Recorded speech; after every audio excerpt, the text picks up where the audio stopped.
Ayan, good morning mga master. Ipipill test natin ngayon yung line natin na spool natin sa 1000 series na reel mga master. So, ayun mga master.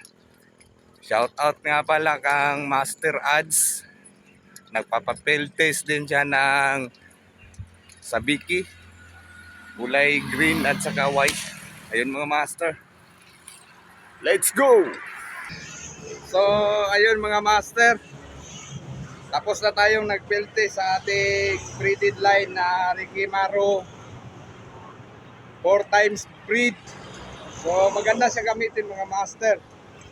Mas smooth yung niya, pag-spool sa reel natin.